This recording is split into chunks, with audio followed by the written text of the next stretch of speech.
നമസ്കാരം. രാജ്യം അതീവ ജാഗ്രതയിൽ തുടരുകയാണ്. കഴിഞ്ഞ രാത്രി പാകിസ്ഥാനിൽ നിന്ന് അതിർത്തിക്കപ്പുറത്ത് നിന്ന് വെടിയുതിർക്കുന്ന രീതി നമ്മൾ കണ്ടതാണ്. ശക്തമായ പ്രതിരോധ സംവിധാനം കൊണ്ടാണ് ഇന്ത്യ പാകിസ്ഥാൻ്റെ ആക്രമണങ്ങളെ തടഞ്ഞത്. ഇന്ത്യയുടെ ഇനിയുള്ള യുദ്ധതന്ത്രമെന്ത്? അതാണ് ന്യൂസ് 18 പൊതുവേദി ഇന്ന് ചർച്ച ചെയ്യുന്നത്. എല്ലാവർക്കും പൊതുവേദിയിലേക്ക് സ്വാഗതം.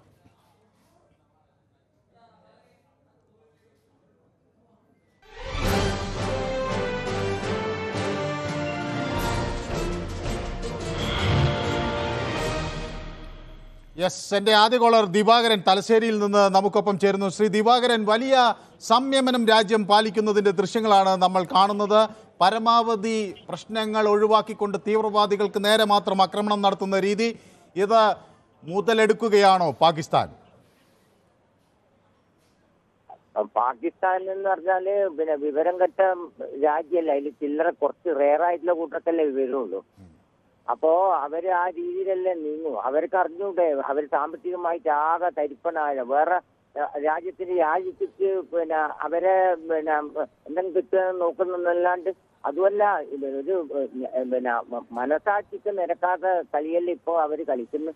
യെസ്, വ്യക്തമാണ് താങ്കളുടെ അഭിപ്രായം. നമുക്ക് ഇന്ന് കൂടുതൽ ഈ ഡിഫൻസ് മേഖലയിൽ പ്രവർത്തിച്ച ആളുകൾ അല്ലെങ്കിൽ അങ്ങനെ വിരമിച്ച സൈനികർ അവരൊക്കെ ഇന്ന് ധാരാളമായി പൊതുവേദിയിൽ അവരുടെ അഭിപ്രായം പങ്കുവെക്കുമെന്നാണ് ഞാൻ വിചാരിക്കുന്നത്. നമുക്ക് സ്ഥിരം പ്രേക്ഷകർ, നമ്മുടെ സൈനിക രംഗത്ത് പ്രവർത്തിച്ച ആളുകളുണ്ട്, അവരുടെയൊക്കെ പ്രതികരണങ്ങൾ കേൾക്കാം. നമുക്ക് ഒരു സൈനികനെ അതിർത്തിയിൽ നഷ്ടമായ ദുഃഖകരമായ ഒരു വാർത്ത കൂടി ഉണ്ട്. വീരമൃത്യു വരിച്ച നമ്മുടെ പ്രിയ സൈനികൻ മുരളി നായിക്, ആ ഓർമ്മകൾക്ക് മുന്നിൽ കൂടി പൊതുവേദി ആദരാഞ്ജലികൾ അർപ്പിക്കുകയാണ്. സന്തോഷ് എന്നോടൊപ്പം ചേരുന്നത് കാസർഗോഡ് നിന്നാണ്. യെസ് സന്തോഷ്. ഹലോ സന്തോഷ്, തൃക്കരിപ്പൂരിൽ നിന്നാണോ അതോ വെള്ളരിക്കുണ്ടിൽ നിന്നാണോ? ചിറവത്തൂർ. Yes, okay, yes. സന്തോഷിനെ കുറേ ദിവസമായി കണ്ടിട്ട്. ഇപ്പോൾ ഒരു യുദ്ധസമാനമായ സാഹചര്യം നിലനിൽക്കുന്നു. വലിയ സംയമനം രാജ്യം പാലിക്കുന്നു എന്നാണ് നമ്മുടെ അധികൃതർ വ്യക്തമാക്കുന്നത്. സന്തോഷ്, എന്തു തോന്നുന്നു? ഇത് മുതലെടുക്കുന്നുണ്ടോ പാകിസ്ഥാൻ എന്ന സംശയം വരികയാണോ? പാകിസ്ഥാൻ ഇത് മുതലെടുക്കുകയാണ്. കാരണം പാകിസ്ഥാനിലുള്ള ആഭ്യന്തര പ്രശ്നങ്ങളെ അവിടെ മറച്ചു വെക്കാൻ വേണ്ടിയാണ് ഇന്ത്യയെ ആക്രമിച്ച ഒരു രീതി കാണുന്നത്. പിന്നെ നമ്മൾ ഇപ്പം മിലിറ്ററിയിൽ മരിച്ച ധീര ജവാനെ എന്റെ ആദരാഞ്ജലികൾ അർപ്പിക്കുകയാണ്. പിന്നെ ഇന്ത്യ ഈ തിരിച്ചടിക്ക് ബിഗ് സല്യൂട്ട് നേരുകയാണ്. കാരണം ഇന്ത്യൻ സൈന്യത്തിന് ഒരിക്കലും കുറച്ച് കാണാൻ പാകിസ്ഥാൻ ഒരിക്കലും നിൽക്കരുത്. കാരണം നമുക്കറിയാം 4 വിമാനങ്ങളാണ് അടിച്ചിട്ടത്. ഇന്ത്യൻ അതിർത്തിയിൽ ഇപ്പൊ കയറാൻ പോലും പറ്റിയിട്ടില്ല. അപ്പൊ അവര് കാണേണ്ടത് പാകിസ്ഥാന് വേറെ രാജ്യങ്ങളൊന്നും സപ്പോർട്ടില്ല. ആകെ ചൈന, അസർബൈജാനും തുർക്കിയും മാത്രമേ സപ്പോർട്ട് വരുന്നുള്ളൂ. വ്യക്തമാണ് താങ്കളുടെ അഭിപ്രായം. മറ്റൊരു പ്രേക്ഷകൻ കൂടി എന്നോടൊപ്പം ചേരുന്നുണ്ട്. ശ്രീ സ്കറിയ. ഹലോ. യെസ്, നമസ്കാരം മനു. നമസ്കാരം. നമ്മുടെ ഈ ബാറ് തുടങ്ങിയെന്ന് ഞാൻ മനുവിനെ വിളിച്ചപ്പോൾ പറഞ്ഞ എങ്ങനെയുണ്ട്? യുദ്ധം അനാവശ്യമാണെന്ന് ഞാൻ അന്ന് പറഞ്ഞതാണ്. അപ്പോൾ ഇന്നലെ മനു ഉറങ്ങിയിട്ടില്ലെന്ന് എനിക്കറിയാം. ഞാനും ഉറങ്ങിയിട്ടില്ലായിരുന്നു. ഞാൻ ടിവിയുടെ മുന്നിലായിരുന്നു. ആദ്യം എനിക്ക് പറയാനുള്ള നമ്മുടെ ഇന്ത്യൻ സേനയ്ക്ക് എന്റെ വക ഒരു സല്യൂട്ട്. അന്ന് ഞാൻ പറഞ്ഞായിരുന്നു പാകിസ്ഥാൻ നമ്മുടെ മേൽ കളിക്കുന്ന കളി ശരിയല്ല, യുദ്ധം ഉണ്ടാകണം എന്ന് പറഞ്ഞു. പക്ഷെ എനിക്കിതിനകത്തൊരു കാര്യം പറയാനുണ്ട്.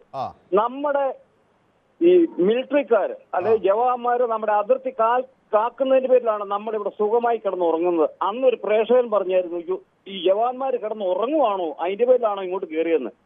അതായത് ഞാൻ പറയുന്നു, നമ്മളിവിടെ സുഖമായി കിടന്ന് ഉറങ്ങുന്നതും നമ്മുടെ രാജ്യം സംരക്ഷിക്കുന്ന പട്ടാളക്കാരാണ്. അവരെ ഒരിക്കലും വില കുറച്ച് കാണരുത്. സാങ്കേതിക സംവിധാനത്തിന്റെ പ്രകടനം കൂടി നമുക്ക് ഇന്നലെ കാണാൻ കഴിഞ്ഞു. S-400 എന്ന നമ്മുടെ സുദർശന ചക്രം. ഇന്ന് കൂടുതൽ പ്രേക്ഷകരുള്ളത് കൊണ്ടാണ് നമുക്ക് കൂടുതൽ വിശദമായി സംസാരിക്കാം. നമുക്ക് ആ സുദർശന ചക്രത്തിന്റെ വിഷ്വലുകൾ, അത് പ്രതിരോധിക്കുന്നതിന്റെ വിഷ്വലുകൾ ഒക്കെ ഉണ്ടെങ്കിൽ പ്രവീണ നമുക്കത് കാണിക്കാം. ഒപ്പം തന്നെ നമ്മുടെ അടുത്ത പ്രേക്ഷകൻ നമുക്കൊപ്പം ചേരുന്നു ശ്രീ മോഹൻദാസ്, ആലത്തൂരിൽ നിന്ന്. ശ്രീ മോഹൻദാസ്. നമസ്കാരം. ശ്രീ മോഹൻദാസ്, ഇന്ത്യൻ ഡ്രോണുകൾ രംഗത്തിറങ്ങിയിരിക്കുന്നു. അതുപോലെ തന്നെ മിസൈലുകൾ, ഇന്ത്യക്കെതിരെ വന്നിട്ടുള്ള മിസൈലുകൾ വളരെ ശക്തമായി ഫലപ്രദമായി നേരിടാൻ, അത് തടയാനൊക്കെ നമുക്ക് കഴിഞ്ഞിരിക്കുന്നു. പാകിസ്ഥാനിൽ തന്നെ ആഭ്യന്തര കലാപം രൂക്ഷമാകുന്ന സാഹചര്യം, പട്ടാള മേധാവിയെ കാണാനില്ല എന്നൊക്കെ വാർത്തകൾ വരുന്നു. ശ്രീ മോഹൻദാസിന് എന്ത് തോന്നുന്നു? തീർച്ചയായിട്ടും അവരുടെ പരാജയം തുടങ്ങി കഴിഞ്ഞു. ഇനിയിപ്പോ പാകിസ്ഥാൻ എന്നുള്ള പേരല്ല, ടെററിസ്റ്റ് എന്നല്ലേ പറയുന്നത് അവര്. അതേപോലെ തന്നെ നമ്മുടെ റഫാൽ എത്ര ഗംഭീരമാണ്. അവരുടെ നമ്മുടെ S-400 ഇതൊക്കെ അതിഗംഭീരമാണ്. പിന്നെ മിലിറ്ററിക്കാര്, പിന്നെ നമ്മൾ പരമാവധി സംയമനം പാലിക്കുന്നുണ്ട്. നമ്മൾ മര്യാദ രാഷ്ട്രവും അത് തെമ്മാടി രാഷ്ട്രവുമാണ്. ആ ഒരു വ്യത്യാസമാണ്. അപ്പൊ തീർച്ചയായിട്ടും അൾട്ടിമേറ്റ് ജയം നമുക്ക് തന്നെയായിരിക്കും. പാകിസ്ഥാൻ എന്നുള്ള ഒരു രാഷ്ട്രം ടെററിസ്ഥാൻ എന്നുള്ള സംഭവം ഉണ്ടാവില്ല എന്നാണ് എൻ്റെ ഒരു അഭിപ്രായം. അതെ, വ്യക്തമാണ് താങ്കളുടെ അഭിപ്രായം. അബ്ദുള്ളക്കുട്ടി വയനാട്ടിൽ നിന്ന് എന്നോടൊപ്പം ചേരുന്നു. അബ്ദുള്ളക്കുട്ടി, ഒരു രാജ്യം ഒറ്റക്കെട്ടായി എല്ലാ വ്യത്യാസങ്ങളും മറന്ന് പോർമുഖത്ത് നിൽക്കുകയാണ്. ഏറ്റവും മര്യാദയുടെ അങ്ങേ അറ്റം പാലിച്ചുകൊണ്ടുള്ള ഒരു നിൽപ്പാണ്. പക്ഷേ ഇത് ഏത് സമയത്തും തിരിച്ചടിക്കേണ്ടി വന്നാൽ അതിന് തയ്യാറാണെന്ന് തുടരെ വ്യക്തമാക്കുന്നു. ചില പ്രകടനങ്ങൾ ഇന്ത്യ കാണിച്ചു കൊടുത്തു. അതിൽ നിന്ന് പാഠം പഠിച്ചോ പാകിസ്ഥാൻ? അബ്ദുള്ളക്കുട്ടി. ഹലോ. സാറേ, യഥാർത്ഥത്തില് നമ്മളൊരു യുദ്ധം മുഖാമുഖം കണ്ടതാണ് ഇതിന് മുമ്പ്. സൗദി അറേബ്യയും ഇറാഖും തമ്മില്. അപ്പൊ ഇപ്പോ നമ്മളുടെ 7 ജീവൻ നഷ്ടപ്പെട്ടതിന് ആ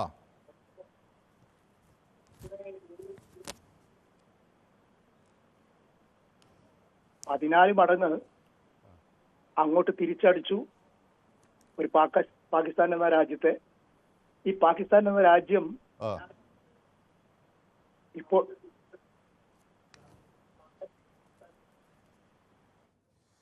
എന്നോടൊപ്പം ഡേവിഡ് വിജയ് കൂടി ചേരുന്നു ജാംനഗറിൽ നിന്ന്. ഡേവിഡ് വിജയ്, ഈ ജാംനഗറിലുള്ള സാഹചര്യം എന്താണ്? പലയിടത്തും അവിടെ സാഹചര്യം നമ്മൾ കേൾക്കുന്നുണ്ട്. എന്താണ് ഗുജറാത്തിൽ നിന്ന് ലഭിക്കുന്ന വിവരങ്ങൾ?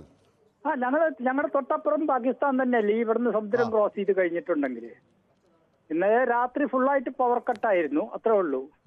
അത് കഴിഞ്ഞ ഒരു വാർണിംഗ് സൈറൺ കേട്ടു, പക്ഷെ പ്രശ്നമൊന്നും ഉണ്ടായില്ല. രണ്ടാമത്തെ സേഫ്റ്റി സൈനും കേട്ടു. ജയ്സാൽമീർ ആ ഭാഗത്തേക്കാണ് അവർ കൂടുതൽ ആക്രമിച്ചിരിക്കുന്നത്. ഇവിടെ ഞങ്ങളെ സംബന്ധിച്ചിടത്തോളം കാരണം ഇവിടെ എയർഫോഴ്സിന്റെ ഒരു പ്രധാന സ്റ്റേഷനാണ് നമ്മൾ ഈ താമസിക്കുന്നതിന്റെ അടുത്ത്.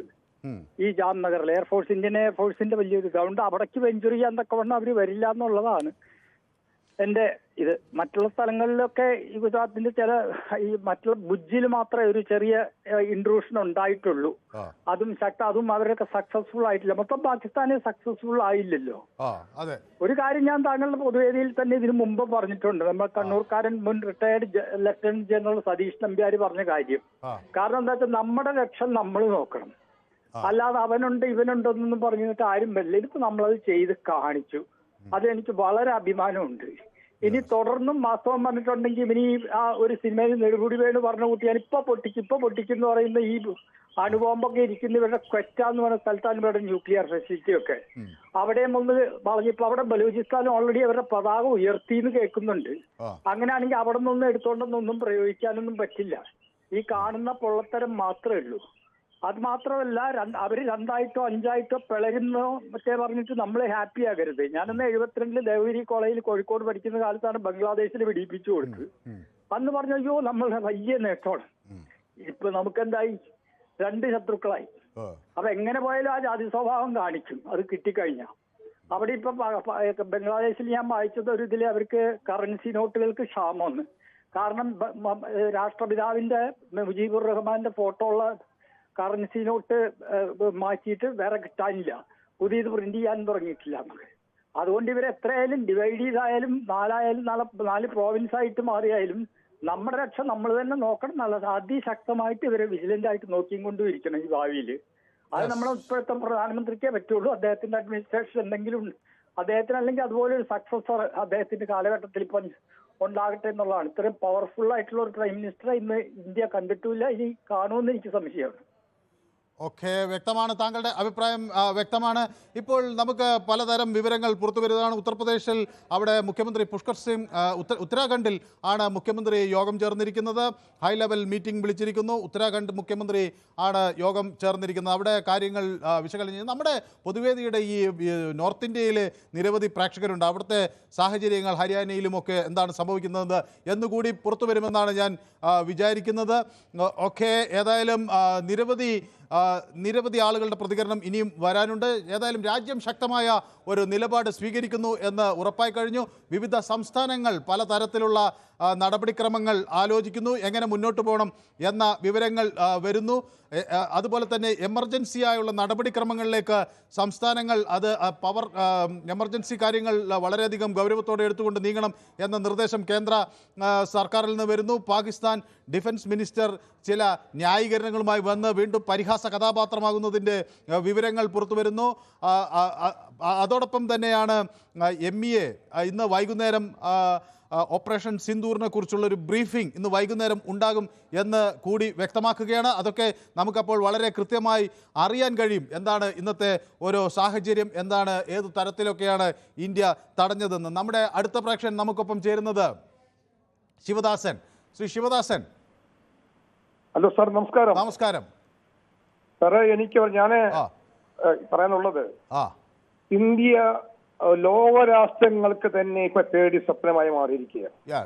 ഇന്ത്യയുടെ മനസാക്ഷിയും ഇന്ത്യയുടെ മര്യാദയും ഇന്ത്യ ഒരു യുദ്ധം വന്നാൽ എന്ത് ചെയ്യണമെന്ന് കാണിച്ചു കൊടുത്ത് സാവകാശം ആലോചിച്ചെടുത്ത് അവര് ആ ഭീകരന്മാര് ഒരു ആദ്യത്തെ ആക്രമണം ഒതുക്കി. ഇന്നലെ നടന്ന 2.5 മണിക്കൂർ സമയം വ്യക്തമാണ്. നമുക്ക് കുറെ പ്രേക്ഷകർ കാത്തു നിൽക്കുന്നത് കൊണ്ടാണ് നമുക്ക് യൂട്യൂബിൽ ആളുകൾ പ്രതികരിക്കുന്നു. വൈശാഖ് നമുക്കൊപ്പം ഉണ്ട്, സുനിൽ കുമാർ ചേർന്നിരിക്കുന്നു.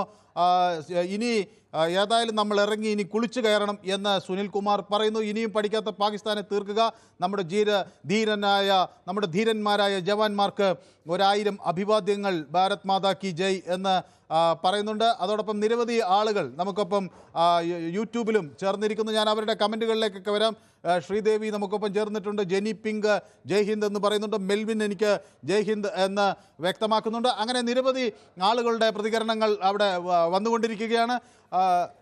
ചന്ദ്രൻ നായർ വളരെ ചുരുങ്ങിയ വാക്കുകളിൽ. ചന്ദ്രൻ നായർ, ഭാരതത്തിനെ ഇങ്ങനെ ഒരു സാഹചര്യത്തിലേക്ക് എത്തിച്ചത് പാകിസ്ഥാനാണ് സാർ. അതിന് തക്ക മറുപടി തന്നെയാണ് കൊടുത്തുകൊണ്ടിരിക്കുന്നത്. ഒരു വിമുക്ത ഭടൻ, എന്റെ മകൻ ഒരു വിമുക്ത ഭടനാണ്. അത് കാരണം കൊണ്ട് എനിക്ക് അഭിമാനമുണ്ട് സാർ. ഭാരതത്തിന് എന്താന്ന് വെച്ചാൽ ഈ രീതിയിലേക്ക് കൊണ്ടുവന്നു. തിരിച്ചെന്താന്ന് വെച്ച് കഴിഞ്ഞാൽ കൊടുക്കാതെ വേറെ മാർഗമല്ല. അതോടൊപ്പം സാർ ഒരു കാര്യം കൂടെ കൂട്ടിച്ചേർത്തോട്ടെ. 1971 യുദ്ധം നടന്ന സമയത്ത് അന്ന് എനിക്ക് 17 വയസ്സാണ്. ഞാൻ എന്താണെന്ന് വെച്ചാൽ ചില ഗോഡൌണുകളിൽ ഞങ്ങൾ ഒന്നിച്ചു പോയി അരി മുതലായ സാധനങ്ങൾ പൂഴ്ത്തി വയ്ക്കുകയും വില കൂടുകയും ചെയ്യിപ്പിച്ച ഒരു സാഹചര്യം ഉണ്ടായിരുന്നു.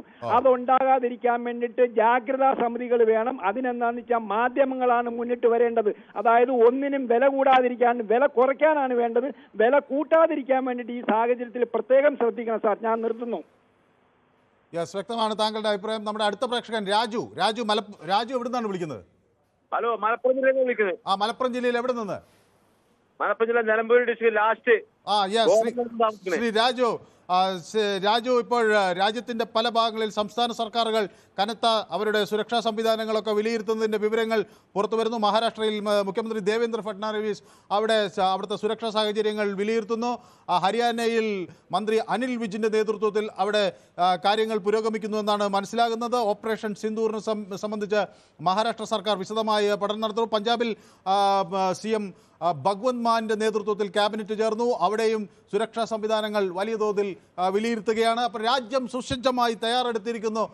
ഇനി എന്തായിരിക്കും ഒരു നടപടിയായി രാജ്യത്തിൻ്റെ ഭാഗത്തു നിന്നും ഉണ്ടാകുക? നമ്മൾ കൂടുതൽ സംയമനം പാലിക്കുമോ അതോ കുറച്ച് സംയമനം കുറയ്ക്കുമോ? രാജു, നമ്മൾ സംയമനം പാലിക്കുന്നവരും നമുക്ക് അടി കൂടുതൽ കിട്ടും. നമ്മൾ സംയമനം പാലിക്കണം. പരമാവധി ശ്രമിച്ചിരിക്കുന്നു. ഇനി ശക്തമായി തിരിച്ചടിക്കുക എന്നുള്ളതാണ് അല്ലേ? എന്റെ അഭിപ്രായത്തിൽ നമ്മുടെ രാജ്യത്തെ പ്രധാനമന്ത്രി ഒരു പാവപ്പെട്ട ഒരു പ്രധാനമന്ത്രി ആയിപ്പോയി എന്നാണ് എനിക്ക് പറയാനുള്ളത്. എന്താ വെച്ചാല് നമ്മുടെ ശക്തി ഉപയോഗിച്ച് അവർ ആക്രമിക്കേണ്ട കാര്യം എപ്പോഴോ കഴിഞ്ഞു. വ്യക്തമാണ്. സുഖ്ബീർ സിംഗ് ബാദൽ പാകിസ്ഥാന്റെ വിവേചനരഹിതമായ ആക്രമണത്തിനെതിരെ പ്രതികരിച്ചിരിക്കുന്നു. അവിടെ ഗുരുദ്വാരകളും ഒക്കെ തകർക്കുന്ന രീതിയാണ് പാകിസ്ഥാന് നടപ്പിലാക്കാൻ കഴിഞ്ഞിട്ടുള്ളത്. ജമ്മു കശ്മീരിന്റെ CM ഒമർ അബ്ദുള്ള ഇന്ത്യ പാക് ടെൻഷനിൽ പാകിസ്ഥാൻ കാര്യങ്ങൾ കൂടുതൽ മനസ്സിലാക്കി സമാധാനത്തിന്റെ പാതയിലേക്ക് വരണം എന്നുള്ള ഒരു നിലപാട് എടുത്തിരിക്കുന്നു. ജയശങ്കർ UK ഫോറിൻ സെക്രട്ടറിയുമായി ചർച്ച ചെയ്തിരിക്കുന്നു. UK ഫോറിൻ സെക്രട്ടറി ഡേവിഡ് ലാമിയുമായി ചർച്ച ചെയ്ത് നമ്മുടെ മന്ത്രി S ജയശങ്കർ കാര്യങ്ങൾ വിശദീകരിക്കുകയാണ്. അന്താരാഷ്ട്ര സമൂഹത്തെ കൂടെ നിർത്താനുള്ള വളരെ ശക്തമായ ഒരു ശ്രമം ആണ് ഇന്ത്യ നടത്തുന്നത് എന്ന വിവരങ്ങൾ കൂടിയാണ് ഇതിനിടയിൽ കണ്ണൂരിൽ നിന്ന് നമുക്കൊരു പ്രേക്ഷകൻ ചേരുന്നു. ആരാണ്? ദാസൻ, ശ്രീ ദാസൻ. യെസ് ദാസൻ, ശ്രീ ദാസൻ, വളരെ ചുരുങ്ങിയ വാക്കുകളിൽ. അല്ല, ഞാൻ പറയുന്നത് നമ്മള് നിസ്സാരമായിട്ട് പാകിസ്ഥാനെ കാണണ്ട. നീർക്കോലി കടിച്ചാലും അത്താഴം മറക്കും. ഇന്ത്യക്ക് നല്ല പട്ടാള സേനയുണ്ട്, റിസർവ് സേന വേറെയുണ്ട്. അതുമാത്രം നമ്മൾ ചിന്തിക്കുന്നത് പട്ടാളത്തിൽ പിരിഞ്ഞു വന്ന പട്ടാളക്കാർ ധൈര്യമായിട്ട് അങ്ങോട്ട് ആവശ്യപ്പെടുക, ഞങ്ങൾ വിളിച്ചാൽ ഞങ്ങൾ വരാൻ തയ്യാറാണ്. എന്നെ ഇന്ത്യയിൽ ഏറ്റവും വലിയ ചിന്തയോ അവിടെ പേടിക്കാനൊന്നുമില്ല. പക്ഷെ പാകിസ്ഥാൻ നിസ്സാരമായി കാണാൻ പാടില്ല. അവരെ കൃത്യമായിട്ട് മറ്റ് രാജ്യങ്ങളെ ഒറ്റക്കെട്ടായി കൊണ്ട് ഇവർ ആണവ കേന്ദ്രം വരെ തകർക്കുന്ന എന്റെ അഭിപ്രായം. യെസ്, വ്യക്തമാണ് താങ്കളുടെ അഭിപ്രായം. ഇതിനിടയിൽ പാകിസ്ഥാനിൽ ചില ആഭ്യന്തര പ്രശ്നങ്ങൾ വരുന്നു. അവിടെ നമുക്കറിയാം, നേരത്തെ ബലൂചിസ്ഥാനിൽ പ്രശ്നങ്ങൾ വരുന്നു. ഇമ്രാൻഖാൻ ഇപ്പോൾ ഒരു പെറ്റീഷൻ ഫയൽ ചെയ്തിരിക്കുന്നു. തന്നെ ജയിലിൽ നിന്ന് വിട്ടയക്കണം എന്നൊരു ആവശ്യം ഇമ്രാൻഖാൻ മുന്നോട്ട് വയ്ക്കുകയാണ്. അതിനായുള്ള നീക്കം നടത്തുന്നു. പാകിസ്ഥാൻ്റെ തെഹ്രീക്ക് ഇൻസാഫ് പാർട്ടിയും അവരുടെ പ്രകടനവും പ്രതിഷേധവും ശക്തമാക്കുന്നു. അവർ പാകിസ്ഥാനിലെ ഹൈക്കോടതിയെ ആണ് സമീപിച്ചിരിക്കുന്നത്. ഈ പ്രൊലോങ്ഡ് ആയിട്ടുള്ള ഈ തടവ്, ദീർഘകാലത്തുള്ള തടവ് അദ്ദേഹത്തിൻ്റെ ആരോഗ്യത്തെ ബാധിക്കുന്നു എന്നൊക്കെ പറഞ്ഞുകൊണ്ട് ഈ സാഹചര്യത്തിൽ അവിടെ വ്യക്തമാക്കുന്നു. അതേസമയം ഖൈബർ പഖ്തൂൺഖ്വയിലെ ചീഫ് മിനിസ്റ്റർ അലി അമിൻ ഗന്ധപൂറും ഇസ്ലാമാബാദിലെ ഹൈക്കോടതിയെ ഇമ്രാൻഖാൻ്റെ മോചനം ആവശ്യപ്പെട്ടുകൊണ്ട് സമീപിച്ചിരിക്കുകയാണ്. അപ്പോൾ ഇമ്രാൻഖാൻ്റെ മോചനം അവിടെ ഒരു വലിയ വിഷയമായി വരുന്നു. അതുപോലെ തന്നെ രാജ്യത്തിനകത്തും ആഭ്യന്തര കലാപം പാകിസ്ഥാനിൽ ശക്തമായി വരികയാണ്. നമ്മുടെ അടുത്ത പ്രേക്ഷകൻ നമുക്കൊപ്പം മഹി, വളരെ ചുരുങ്ങിയ വാക്കുകളിൽ ശ്രീ മഹി, താങ്കൾക്ക് എന്ത് തോന്നുന്നു? ഈ യുദ്ധതന്ത്രം എന്താണ്? അല്ല, എനിക്ക് 2 മിനിറ്റ് സമയം, 1 മിനിറ്റ് ആണ്. പിന്നെ നമ്മളെ മിലിറ്ററി നേവി അവരൊക്കെ 1000 ഡെത്ത് അലോട്ട് 1000. പിന്നെ ഒരു കാര്യമുണ്ട്, പിന്നെ പാകിസ്ഥാനിലൊക്കെ കുറച്ച് അവിടെ രാജ്യത്തിലില്ല. ഇവിടെ ഇന്ത്യക്കകത്ത് കേരളം കഴിഞ്ഞാൽ അതുകൊണ്ട് രാജ്യത്തിലുകളാണ്. വ്യക്തമാണ്. ഞാൻ നമ്മുടെ ഒരു റിട്ടയർഡ് NSG കമാൻഡോ നമ്മുടെ സ്ഥിരം പ്രേക്ഷകരുണ്ട്, ശ്രീ സൈനുദാസൻ, കോഴിക്കോട് നിന്ന്. ഞാൻ അദ്ദേഹം ഇന്ന് പൊതുവേദിയിൽ പങ്കെടുക്കുമെന്ന് എനിക്ക് ഉറപ്പായിരുന്നു. ഞാൻ തുടക്കം തൊട്ട് അദ്ദേഹത്തെ പ്രതീക്ഷിച്ചിരിക്കുകയാണ്. ശ്രീ സൈനുദാസൻ, ഇന്ന് അങ്ങ് സൈനിക രംഗത്ത് പ്രവർത്തിച്ച ആളാണ്. അങ്ങക്ക് ഇത് കൃത്യമായി വിലയിരുത്താൻ കഴിയും. എന്താണ് അങ്ങക്ക് ഇതിൽ നിന്ന് മനസ്സിലാകുന്നത്? നമ്മുടെ യുദ്ധതന്ത്രം എന്ത് എന്നാണ് മനസ്സിലാക്കേണ്ടത്? സംയമനം, കൂടുതൽ സംയമനത്തിലേക്ക് ഇന്ത്യ പോകുമെന്നാണോ, അതോ മറുപടി ഇങ്ങനെ ശക്തമായ ഇടക്കിടക്ക് കൊടുത്തുകൊണ്ടിരിക്കുമെന്നാണോ? സർ നമസ്കാരം. സർ നമസ്കാരം. പാകിസ്ഥാനെ അധികം വൈകാതെ ലോക മാപ്പിൽ നിന്ന് തന്നെ നമ്മളെ മായ്ക്കാൻ പോവാണ്. കാരണം ബലൂച്ച് ലിബറേഷൻ ആർമി ബലൂചിസ്ഥാൻ ഏറ്റെടുക്കാൻ പോവാണ്. അതേമാതിരി ഇമ്രാൻഖാന്റെ ഒരു ടീം, അതുകൂടാതെ പഞ്ചാബ്, അങ്ങനെ പാകിസ്ഥാൻ പല ഭാഗങ്ങളായിട്ട് മാറുകയാണ്. ഇനി അവർക്ക് ഒരിക്കലും ഒരുമിക്കാൻ കഴിയുമെന്ന് തോന്നുന്നില്ല സർ. പക്ഷെ അവിടുത്തെ പട്ടാളക്കാരെ ഈ തീവ്രവാദികളെ നമ്മള് അവിടെ നിന്ന് അടിച്ചൊതുക്കിയിട്ടുണ്ടല്ലോ. പിന്നെ സാധാരണ ജനങ്ങളെ, നല്ലൊരു കൃഷിക്കാരെയും അതേമാതിരി അധ്വാനിക്കുന്ന വർഗത്തിന് ഭാരതത്തോട് ചേർക്കണം എന്നാണ് എന്റെ അഭിപ്രായം. കാരണം അവർക്കിനി പൊങ്ങാൻ പറ്റൂല സർ. ലോകരാഷ്ട്രം മുഴുവൻ അവരെ പിന്നെ വെറുക്കുകയാണ്. നമുക്ക് നല്ലൊരു ഭൂമി ഉണ്ടല്ലോ സർ, നല്ല ഭൂമിയാണ് പാകിസ്ഥാന്റെ. നല്ല കൃഷി ചെയ്തിട്ട് നല്ല സന്തോഷമായിട്ട് ജീവിച്ചുകൂടെ? അപ്പൊ തീവ്രവാദത്തിനെ തുടച്ചു നീക്കണം സർ, നീക്കിക്കൊണ്ടിരിക്കും. അതേ അഭിപ്രായം തന്നെയാണ് നമ്മുടെ കോൺഗ്രസ് വക്താവ് പവൻ ഖേര ഇപ്പോൾ പറഞ്ഞിരിക്കുന്നു. പാകിസ്ഥാൻ ഒരു കാലത്തും നന്നാവില്ല, അവരെ തന്നെ തിരുത്തില്ല എന്നാണ് പവൻ ഖേര പറയുന്നത്. അവരെ ഒറ്റപ്പെടുത്തുക എന്നതാണ് നമുക്ക് ഇപ്പോൾ ചെയ്യേണ്ടത്. അതുപോലെ തന്നെ അന്താരാഷ്ട്ര നാണയനിധിയോട്, IMF-നോട് ഇവർക്ക് സഹായം ആവശ്യപ്പെട്ടിട്ടുണ്ട്. ആ പണം നൽകാൻ പാടില്ല എന്ന് പറയുന്നു.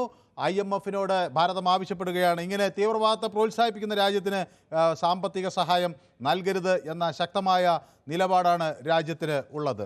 ഓക്കെ, തോമസ് ആലപ്പുഴയിൽ നിന്ന് എന്നോടൊപ്പം ചേരുന്നു. ശ്രീ തോമസ്, നമസ്കാരം.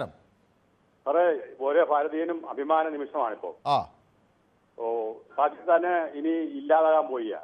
കാരണം നമ്മുടെ ഇന്ത്യയുടെ ഓരോ ആവനായില് അമ്പെടുത്ത് തുടങ്ങിയിട്ടേ ഉള്ളൂ. മുഴുവൻ എടുത്തു കഴിഞ്ഞാൽ അവൻ തരിപ്പണായിപ്പോ. വ്യക്തമാണ് താങ്കളുടെ അഭിപ്രായം. മറ്റൊരു പ്രേക്ഷകൻ എന്നോടൊപ്പം ചേരുന്നത് അഹമ്മദ് ബാബയാണ്. അഹമ്മദ് ബാബയായിട്ട് സംസാരിച്ചിട്ട് കുറേ ദിവസമായി. ഏതായാലും ഇന്ന് താങ്കൾക്ക് നമുക്ക് പൊതുവേദിയിൽ സംസാരിക്കാൻ കഴിഞ്ഞു. വലിയ അഭിമാനം തോന്നുന്ന ഒരു നിമിഷമാണ്. നമ്മുടെ രാജ്യത്തിൻ്റെ സൈന്യം ശക്തമായ പ്രതിരോധം നടത്തുന്നു. ഒപ്പം അത് ഇന്ന് വീണ്ടും മിനിസ്ട്രി ഓഫ് എക്സ്റ്റേണൽ അഫയേഴ്സ് ഇത് വിവരിക്കും. നമ്മുടെ കേണൽ സോഫിയ ഖുറേഷി, അതുപോലെ വിംഗ് കമാൻഡർ വയോമിക സിംഗ് ഒക്കെ നമ്മുടെ രാജ്യത്തിൻ്റെ അഭിമാനമായി ഉയർന്നു നിൽക്കുന്ന നിമിഷങ്ങൾ. എന്താണ് താങ്കൾക്ക് ഈ ഘട്ടത്തിൽ തോന്നുന്നത്? ഇന്ത്യയുടെ ഒരു നീക്കം എന്തായിരിക്കുമെന്നാണ്? നമസ്കാരം. ഈ സൈന്യത്തിനൊരു ബിഗ് സല്യൂട്ട് അടിക്കുന്നത് കൂട്ടത്തിൽ തന്നെ ഇത്രത്തോളം പിന്നെ ഒരു താമസിച്ചൊരു തീരുമാനം അല്ല ഇന്ദിരാഗാന്ധി 1971 എടുത്തത്. അന്ന് വിളിച്ചൊരു മുദ്രാവാക്യം ഉണ്ടായിരുന്നു, യഹിയാഖാന്റെ വെടിയുണ്ട ഭാരത മക്കൾക്ക് എള്ളുണ്ടാകും. ഇന്ന് നമ്മള് കുറെ കൂടി സംയമനം കുറച്ചുകൂടി പ്രോ ആക്റ്റീവായി അങ്ങോട്ടേക്ക് ആക്രമിക്കണമെന്നാണോ ശ്രീ അഹമ്മദ് ബാബ പറയുന്നത്? ഇനി ഇത് പാലിക്കേണ്ട ആവശ്യമില്ല. കാരണം ഇത് കാർഗിൽ യുദ്ധത്തോടുകൂടി തന്നെ ഈ ഒരു രാജ്യത്തിന് നമ്മൾ തിരിച്ചെടുക്കണം. ഇത് നമ്മളതാണ്, പാകിസ്ഥാൻ നമ്മളതാണ്. അവർക്ക് അവിടെ താമസിക്കാൻ വേണ്ടിയിട്ട് നമ്മൾ കൊടുത്ത ഒരു സ്ഥലമേ ഉള്ളൂ. പാകിസ്ഥാൻ ഇന്ത്യൻ്റെതാണ്. അപ്പൊ ഇത്രത്തോളം ഇനി കാത്തു നിൽക്കണ്ട. 2 ജവാന്മാർ ഇപ്പൊ നമുക്ക് നഷ്ടപ്പെട്ടു. 3ാമതൊരു ജവാന്റെ കൂടി നഷ്ടം നമുക്ക് സഹിക്കാൻ കഴിയില്ല. അപ്പൊ അതുകൊണ്ട് അത് ഉണ്ടാകുന്നതിന്റെ മുന്നേ തന്നെ ഇതിനൊരു തീരുമാനങ്ങള് ഒരു കട്ടൻട്രി ആയിട്ടുള്ള തീരുമാനം എടുക്കണം എന്നാണ് എന്റെ അഭിപ്രായം. വ്യക്തമാണ്. നമുക്ക് കുറെ പ്രേക്ഷകരുള്ളതുകൊണ്ടാണ് നമുക്ക് ഒരു ദിവസം അഹമ്മദ് ബാബ കുറച്ചുകൂടെ വിശദമായി സംസാരിക്കാം. സാലി അബൂബക്കർ എന്നോടൊപ്പം ദുബായിൽ നിന്ന് ചേരുന്നു. ശ്രീ സാലി അബൂബക്കർ, ദുബായിൽ ഒട്ടനവധി രാജ്യങ്ങളിൽ നിന്നുള്ള ആളുകളുണ്ടാകും, അവരൊക്കെ സഹപ്രവർത്തകരായിരിക്കാം. അവിടെ എന്താണ് പൊതുവേ നമ്മുടെ ഇന്ത്യക്കാരുടെ ഒരു നിലപാട്? മറ്റു രാജ്യത്തിൽ നിന്നെത്തുന്ന ആളുകളൊക്കെ എന്താണ് ഈ സാഹചര്യം എങ്ങനെയാണ് അവരൊക്കെ വിലയിരുത്തുന്നത് ഈ സാഹചര്യത്തിൽ? എന്തായാലും ഇതിന്റെ അടിസ്ഥാനപരമായിട്ട് ഇതിന്റെ പ്രഹരം ഏൽക്കുന്നത് സാധാരണക്കാരായിട്ടുള്ള മനുഷ്യരാണ്. അവരൊക്കെ പാവങ്ങൾ ലോകത്ത് വന്നിട്ട് അവിടെ ഇവിടെ ജീവിച്ച് അവരവരുടെ കുടുംബം പോറ്റണം. ചിലവർക്ക് ഇതൊന്നും അറിയണമില്ല, എന്താണ് യുദ്ധത്തിന്റെ കാര്യങ്ങൾ. അവർ വാർത്തകൾ വായിക്കുന്നതും കേൾക്കുന്ന ആൾക്കാരൊക്കെ വളരെ അങ്ങനത്തെ ഒരു ലോകത്താണ് നമ്മൾ സഞ്ചരിക്കുന്നത്. ഇത് എന്ന് പറഞ്ഞാൽ ഇതിൽ വലിയൊരു പൊളിറ്റിക്സ് ഇൻക്ലൂഡഡ് ആണ് ഈ വിഷയത്തിൽ. പണ്ട് റഷ്യൻ സേന അഫ്ഗാനിസ്ഥാന് നേരിടുന്ന സമയത്ത് പാകിസ്ഥാന് ഒരു തീവ്രവാദ ബേസ് ഉണ്ടാക്കിയത് അമേരിക്കയാണ്.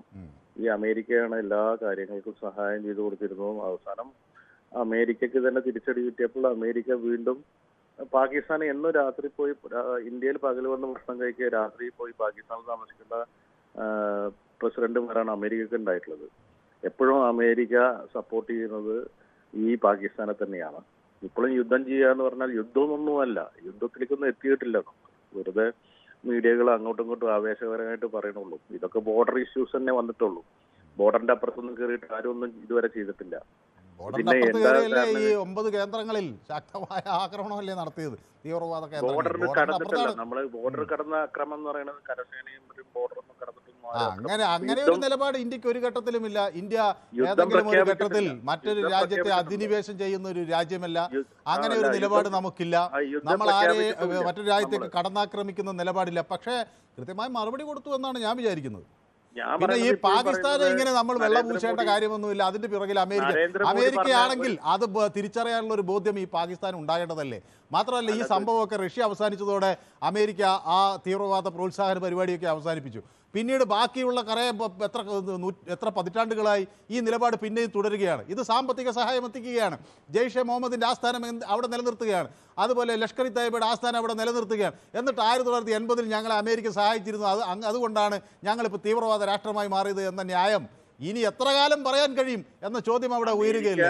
മതഭ്രാന്ത് കുത്തിവെക്കുക, ഈ നഴ്സറികളിൽ നിന്ന് ആളുകളെ ഇങ്ങനെ മുട്ട വിരിയിച്ചെടുക്കുന്നത് പോലെ തീവ്രവാദികളെ വിരിയിച്ചെടുക്കുക, അതിർത്തി കടത്താൻ ശ്രമിക്കുക. നോക്കൂ, ഈ പ്രതിസന്ധി നിലനിൽക്കുകയാണ്. ലോകരാജ്യങ്ങൾ സമാധാനത്തിന് വേണ്ടി വലിയ നീക്കം നടത്തുകയാണ്. അപ്പോഴും ഈ 7 തീവ്രവാദികളെ ഇന്ന് കടത്തിവിട്ടാൻ നോക്കിയിരിക്കുകയാണ് ഇന്നലെ രാത്രി.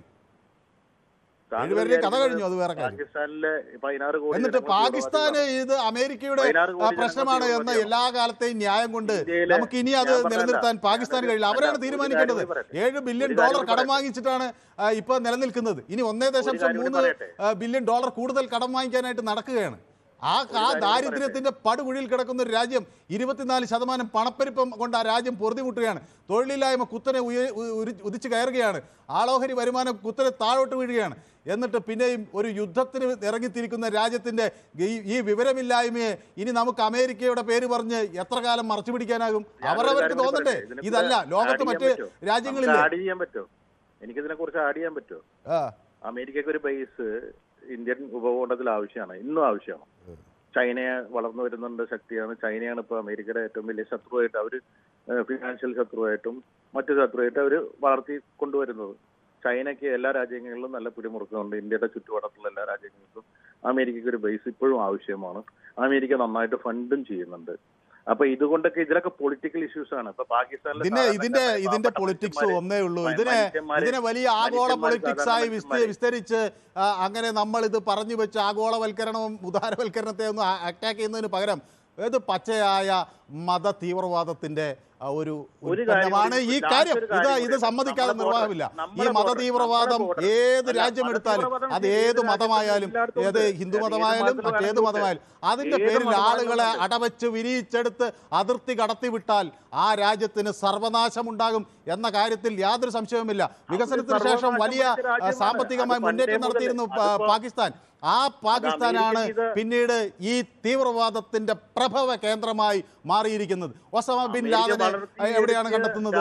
അതുപോലെ ഒട്ടനവധി തീവ്രവാദികൾ, ഈ ഹാഫിസ് സയ്യിദ്, മെഹ്മൂദ് അസർ, വിമാനം തട്ടിക്കൊണ്ടുപോകുക, ഇതൊക്കെ വെച്ചിട്ട് എന്നിട്ട് ഈ പാകിസ്ഥാനെ ഇത് അമേരിക്കയുടെ, റഷ്യയുടെ എന്നൊക്കെ പറഞ്ഞ് അങ്ങോട്ടും ഇങ്ങോട്ടും ന്യായീകരിക്കുന്നതിൽ ഒരു കാര്യമില്ല. ഒരു രാജ്യത്തിന് അതിൻ്റെതായ നിലപാടെടുക്കാനൊക്കെ ഉള്ള സമയമായി. എത്രയോ ആളുകൾ ആ രാജ്യത്തിന്റെ നേതൃത്വം ഏറ്റെടുത്തു. ആസിം മുനീർ എന്ന പട്ടാള മേധാവിയുടെ വാക്ക് നിങ്ങൾ കേട്ടോ?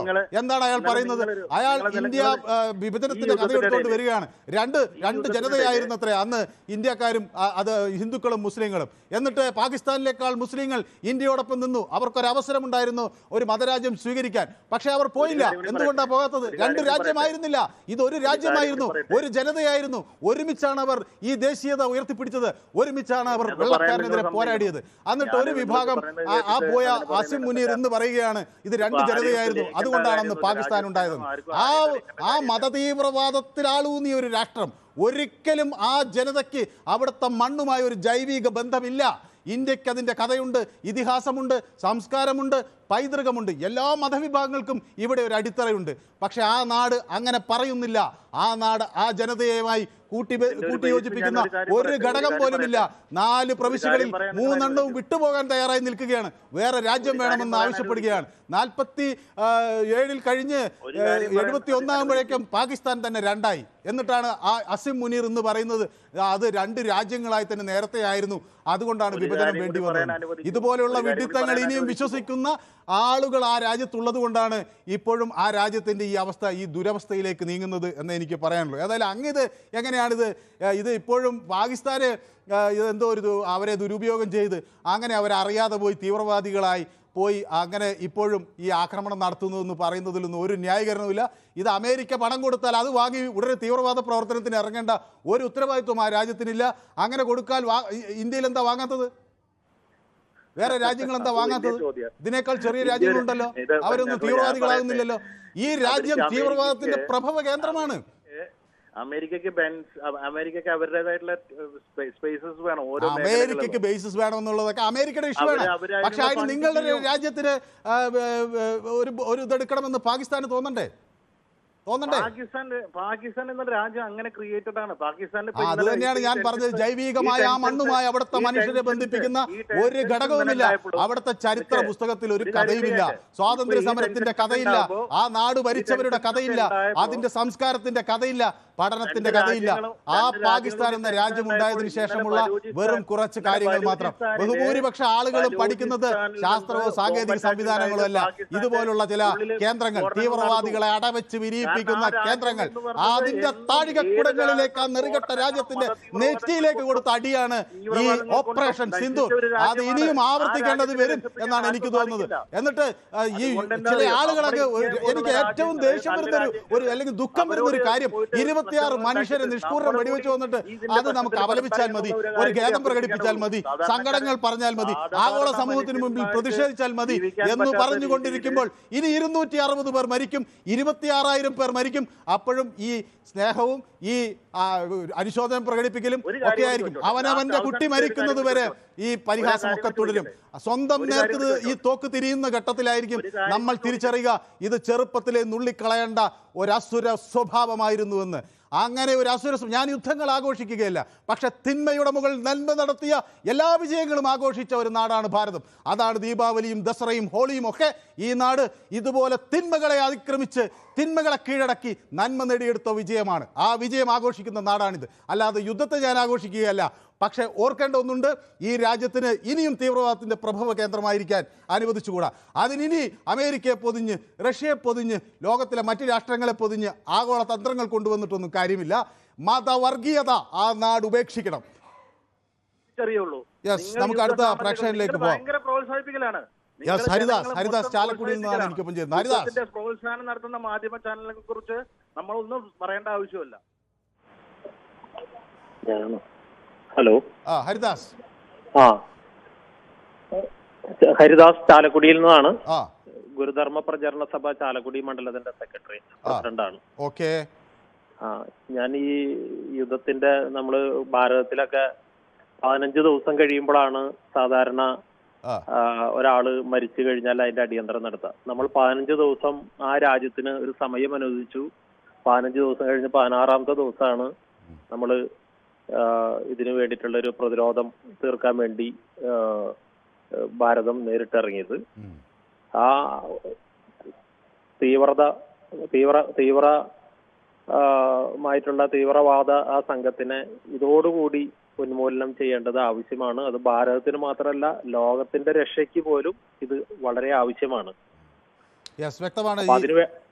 അതിനുവേണ്ട എല്ലാ കാര്യങ്ങളും ചെയ്യണം. ഇത് ലോക രാജ്യങ്ങളുടെ നന്മയാണ് നമ്മൾ ലക്ഷ്യമാക്കേണ്ടത്.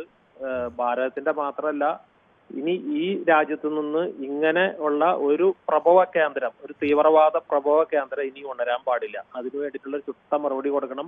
നമുക്കിതിൽ ആലോചിക്കാനുള്ള മറ്റൊരു കാര്യം കൂടിയും, പണ്ട് കാലത്ത് ഇറാഖ് യുദ്ധം നടന്ന സമയത്ത് ഇറാഖിന്റെ കയ്യിൽ പലതരത്തിലുള്ള ആയുധങ്ങളുണ്ടെന്നും രാസായുധം ഉണ്ടെന്നൊക്കെ പറഞ്ഞ അവസാനം ഒരു പൊട്ടത്തേങ്ങ എടുക്കാൻ പോലും ഇല്ലാത്ത രാജ്യമായിട്ട് അവശേഷിച്ചു. എന്നൊരവസ്ഥ തന്നെയാണ് ഇവരുടെ കയ്യിൽ, ഈ പാകിസ്ഥാന്റെ കയ്യിലും. അപ്പോ ആ ഒരു അവസ്ഥ തന്നെയാണ്. ഒന്നുമില്ല സത്യത്തിൽ എടുക്കാൻ. എല്ലാം പഴയ ആയുധങ്ങളും കാര്യങ്ങളൊക്കെ വെച്ചിട്ടുള്ള ചെറിയ ചെറിയ സംഭവങ്ങൾ മാത്രമല്ല. പക്ഷെ വാക്കുകൊണ്ട് പ്രവൃത്തി കൊണ്ട് നമ്മളെ ഭീഷണിപ്പെടുത്താണ്, ലോകത്തെ തന്നെ ഭീഷണിപ്പെടുത്തുന്നു. അത് ഇനി അനുവദിച്ചുകൂടാ എന്നാണ് എൻ്റെ അഭിപ്രായം. വ്യക്തമാണ്. ആൻസി എന്നോടൊപ്പം ചേർന്നിട്ടുണ്ട്. ഞാൻ ദീർഘനേരം സംസാരിച്ചതിനെ വിമർശിക്കുകയാണ്. ഞാൻ തന്നെ സംസാരിച്ചാൽ എന്തിനാണ് മറ്റുള്ളവരെ വിളിക്കുന്നതെന്ന്. എനിക്കും കൂടി സംസാരിക്കാൻ വേണ്ടിയാണ് ആൻസി നമ്മുടെ ഈ പരിപാടി. കാരണം ഈ രാജ്യത്തിനൊരു നയമുണ്ടല്ലോ, അത് അങ്ങനെ തമസ്കരിച്ചുകൊണ്ട് ആരെങ്കിലും പറയുന്നത് അത് അതേപോലെ അങ്ങ് ടേപ്പ് കോഡ് പോലെ റിപ്പീറ്റ് ചെയ്ത് വിടാനുള്ളൊരു സ്ഥലമല്ല പൊതുവേദി. പൊതുബോധം വളർത്തേണ്ട ഒരു സ്ഥലമാണ്. അവിടെ പൊതുവായി കാര്യങ്ങൾ എങ്ങനെ നമുക്ക് രാജ്യത്തിൻ്റെ പുരോഗതി, മനുഷ്യരുടെ നന്മ, അതുപോലുള്ള കാര്യങ്ങളാണ്. അവിടെ ഈ മതരാഷ്ട്രവാദത്തിനോ അല്ലെങ്കിൽ ഈ തീവ്രവാദത്തിനോ ഒന്നും പ്രോത്സാഹനം നൽകുന്ന ഒരു വാക്കും അംഗീകരിക്കേണ്ട കാര്യം ഈ പൊതുവേദിക്കില്ല. അതിൽ വേണമെങ്കിൽ അവരെ പഠിപ്പിക്കാൻ ഈ ഒരു പൊതുവേദി മുഴുവൻ സംസാരിക്കേണ്ടി വന്നാൽ അതിന് തയ്യാറാണ്. അല്ല, ഞാൻ ഇവിടെ സംസാരിച്ചു എന്നതിന് ആൻസിക്ക് ഒരു വിഷമം തോന്നിയതിൽ എനിക്ക് ഒന്നും പറയാനില്ല. ജോജോ ആൻ്റണി എനിക്ക് പിന്തുണ നൽകുന്നു, അതുപോലെ ആകാശ് എനിക്ക് പിന്തുണ നൽകുന്നു. ഷാജി ഭാസ്കറിനെ എന്നോട് യോജിക്കാൻ കഴിയുന്നില്ല, വേണമെന്നില്ല. പക്ഷേ എൻ്റെ നിലപാട് ഇത് തന്നെ ആയിരിക്കും എന്നാണ് ഞാൻ ഷാജി ഭാസ്കറോട് പറയുന്നത്. ആര്യ ഇന്ത്യൻ ആർമിക്ക് സല്യൂട്ട് ചെയ്യുന്നു. അടിച്ചാൽ തിരിച്ചടിക്കും, അതാണ് ഇന്ത്യ എന്ന് പറയുന്നു. മമ്മൂക്ക രാജ് പറയുന്നു. സാലിയുടെ ഫ്രണ്ട് വന്നു എന്ന് വേറെ ആരെയും പരിഹസിക്കുകയാണ്. ഓക്കെ, യുദ്ധം തുടങ്ങി എന്ന് പറയുന്നു. ഈ EVM 81 എൻ്റെ നിലപാടിനെ EKMV അഭിനന്ദിക്കുന്നു. യെസ്, എനിക്കൊരു ചുവന്ന ഹൃദയം അയക്കുന്നു. ഓക്കെ, അത് ഞാൻ സന്തോഷം എനിക്കും തിരിച്ച് പങ്കുവയ്ക്കുന്നു. കോവ എന്നോട് പറയുന്നു ഞാൻ സംസാരിക്കേണ്ട, മറ്റേയാളെ സംസാരിക്കാൻ അനുവദിക്കുന്നു. അങ്ങനെ ഒരു നിലപാടില്ല. എല്ലാവർക്കും സംസാരിക്കുക എന്നുള്ളത് തന്നെയാണ്. ഓക്കെ, ഞാൻ സൂപ്പറാണെന്നൊക്കെ പറയുന്നുണ്ട്. ചിലർ എന്നെ അനുകൂലിക്കുന്നു, ചിലർ എന്നെ എതിർക്കുന്നു. ഓക്കെ, ഏതായാലും എതിർപ്പായാലും അനുകൂലമായാലും ഒരു കാര്യം വ്യക്തമാണ്, ഈ രാജ്യത്തിൻ്റെ അഖണ്ഡതയും ഐക്യവും ഉയർത്തിപ്പിടിക്കേണ്ടത് ഇവിടുത്തെ ഓരോ പൗരൻ്റെയും ഉത്തരവാദിത്വമാണ്. അത് ഏറ്റവും ഈ രാജ്യം ആവശ്യപ്പെടുന്ന ഒരു നിമിഷത്തിലൂടെയാണ് നമ്മൾ കടന്നു പോകുന്നത് എന്ന കാര്യത്തിൽ തർക്കമില്ല. ഓക്കെ, നമ്മുടെ അടുത്ത തമ്പി തോമസ്. യെസ്, തമ്പി പുതുപ്പള്ളിയിൽ നിന്നാണ് വിളിക്കുന്നത്. ഓപ്പറേഷൻ സിന്ദൂറിനെ പ്രകീർത്തിക്കുന്നു. നമ്മുടെ ധീര ജവാന്മാർക്ക് ജയ് വിളിക്കുന്നു. അതിന്റെ കൂട്ടത്തിൽ ഒരു അഭിപ്രായം കൂടെ ഉണ്ട്. ഒരിക്കലും എന്റെ അഭിപ്രായത്തിൽ അമേരിക്ക ഇപ്പം ഈ തീവ്രവാദത്തിനെ പാകിസ്ഥാനെ പ്രോത്സാഹിപ്പിക്കുന്നുണ്ടെന്ന് എനിക്ക് തോന്നുന്നില്ല. പക്ഷെ ചൈന പ്രോത്സാഹിപ്പിക്കുന്നില്ലെങ്കിൽ അവർ സപ്പോർട്ട് ചെയ്യുന്നുണ്ടായിരിക്കും. പാകിസ്ഥാനെ സംബന്ധിച്ചിടത്തോളം പാകിസ്ഥാനിൽ രാഷ്ട്രീയ നേതൃത്വം, സൈന്യ നേതൃത്വം, അതിന്റെ കൂട്ടത്തിൽ ഈ തീവ്രവാദ നേതൃത്വം, ഇത് മൂന്ന് സൈമിൾട്ടേനിയസ് ആയിട്ട് പോകുന്ന ഒരു സംവിധാനങ്ങളാണ്. അതിൻ്റെ അകത്ത് ഒരാൾക്ക് വേറൊരാളെ കൺട്രോൾ ചെയ്യാൻ ഒക്കുന്നില്ലെന്ന് അതാണ് തോന്നുന്നത്. അതുകൊണ്ടാണ് ഇതുപോലത്തെ ഭീകരാക്രമണങ്ങൾ അവിടെ വരുന്നത്. എന്തെങ്കിലും സാധ്യത ഉണ്ടെങ്കിൽ, സമാധാനത്തിന്റെ എന്തെങ്കിലും ഒരു സാധ്യത ഉണ്ടെങ്കിൽ അതിലേക്കും കൂടെ പോകട്ടെ എന്ന് ജഗദീശ്വരനോട് പ്രാർത്ഥിക്കുന്നു. യെസ്, വ്യക്തമാണ്. ഓക്കെ, എനിക്ക് പിന്തുണ പ്രഖ്യാപിക്കുന്നു ശശികല ദേവി. ഓക്കെ, ഇങ്ങനെ ഇത് വളരെ വേഗത്തിൽ ഈ കമൻറ്റ് ബോക്സ് ഇങ്ങനെ പോയിക്കൊണ്ടിരിക്കുന്നത് കൊണ്ടാണ്. മനു പി ഡി രാജ്യത്തിന് അഭിനന്ദനങ്ങൾ അർപ്പിക്കുന്നുണ്ട്. ഇത് മാറി ഇന്ത്യ എന്ന് സുനിൽ ദാസ് പറയുന്നുണ്ട്. ബ്രഹ്മ വിക്രം പറയുന്നു ഇന്ത്യക്കെതിരെ പ്രവർത്തിച്ചത് ആരാണ്, അവരുടെ കാലക്കേട് എന്ന് പറയുന്നു. ഇന്ത്യൻ ആർമിക്ക് ആരതി നായർ പിന്തുണ പ്രഖ്യാപിക്കുന്നു. അങ്ങനെ നിരവധി പേർ നമുക്കൊപ്പം യൂട്യൂബിൽ ചേർന്നുണ്ട്. അഭിലാഷ് സഹദേവൻ എനിക്ക് പിന്തുണ അറിയിക്കുന്നുണ്ട്, പൊളിച്ചു എന്നൊക്കെ പറയുന്നുണ്ട്. ഇന്ത്യൻ ആർമിക്കൊപ്പം ആണ് എന്ന് പറയുന്നുണ്ട്. ഓക്കെ, ശശികല ദേവി ഓക്കെ, എനിക്കും സംസാരിക്കാൻ അവതാരകനും സംസാരിക്കാൻ അവകാശമുണ്ടെന്ന് പറയുന്നു. Thank you Sasikala Devi. Stephen Abraham you are right എന്ന് പറയുന്നു.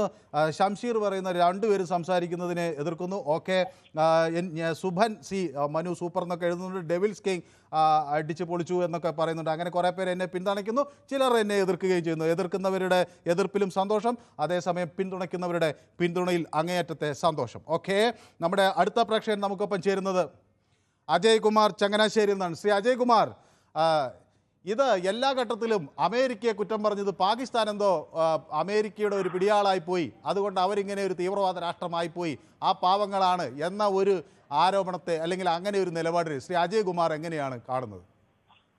ശ്രീ മനു, ആദ്യമായിട്ട് മനുവിന് അഭിനന്ദനം പറയട്ടെ. ആ ദുബായിക്കാരന്റെ വിവരക്കേടിന് വളരെ കൃത്യമായ മറുപടി ഈ മനു കൊടുത്തു. മനു പറഞ്ഞതിലധികം ഒന്നും എനിക്ക് ഈ വിഷയത്തിൽ പറയാനില്ല, മനസ്സിലായില്ലേ? അത് കൃത്യമായിട്ട് മനു അത് പറഞ്ഞിട്ടുണ്ട്. അത് ഇനി ഞാനതിന്റെ മറുപടി പറഞ്ഞാൽ ഞാനത് ആവർത്തിക്കുകയായിരിക്കും. തൽക്കാലം അതിലേക്ക് പോകുന്നില്ല. ഇനി ഇപ്പോഴത്തെ ഈ യുദ്ധം തുടങ്ങിയതും അല്ലെങ്കിൽ ഈ അഗ്രഷൻ തുടങ്ങിയതും ഇനി എന്ത് ചെയ്യണം എന്നുള്ള ഒരു സാധാരണക്കാരന്റെ ആവശ്യം ഞാൻ പറയാം. എന്നെ പോലെ സാധാരണക്കാരന്റെ ആവശ്യം അല്ലെങ്കിൽ ഒരു ഇന്ത്യൻ സിറ്റിസന്റെ ആവശ്യം ഞാൻ പറയുന്നതിന് മുൻപായിട്ട് 1971 ബംഗ്ലാദേശ് യുദ്ധ സമയത്ത് ഇന്ത്യ വളരെ ശക്തമായിട്ട് ആധികാരികമായിട്ട് വിജയിച്ച് നമ്മൾ ലാഹോറിന് 7 കിലോമീറ്റർ ഇപ്പുറത്ത് ചെന്നപ്പോൾ നമ്മൾ വെടിനിർത്തൽ പ്രഖ്യാപിച്ചു പടിഞ്ഞാറ് സെക്ടറിൽ. അത് വളരെ തെറ്റായി പോയി എന്ന് നമ്മുടെ ഇന്ത്യയുടെ അന്നത്തെ മിലിറ്ററി ഉന്നത ഉദ്യോഗസ്ഥരൊക്കെ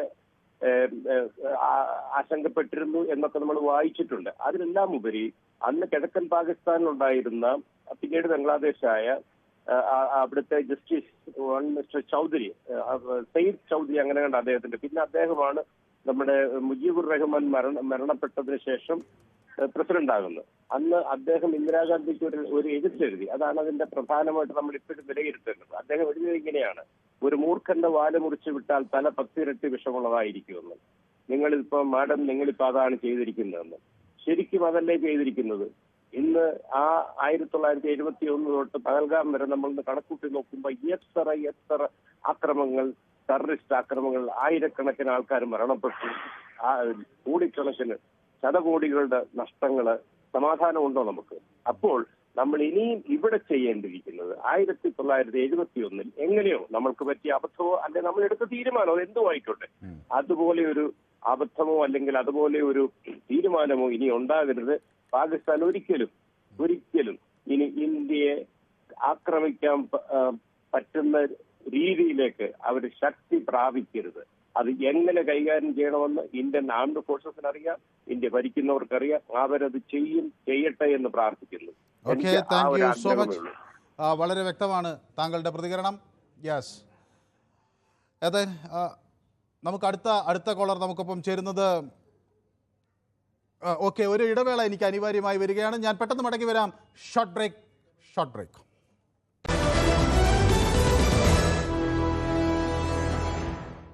യെസ്, പൊതുവേദി തുടരുന്നു. നമ്മുടെ അടുത്ത പ്രേക്ഷകൻ വേണുവാണ്, തിരുവനന്തപുരത്ത് നിന്ന് നമുക്കൊപ്പം ചേരുന്നു. വേണു, രാജ്യം വലിയ ആശങ്കയിൽ തന്നെയാണ്.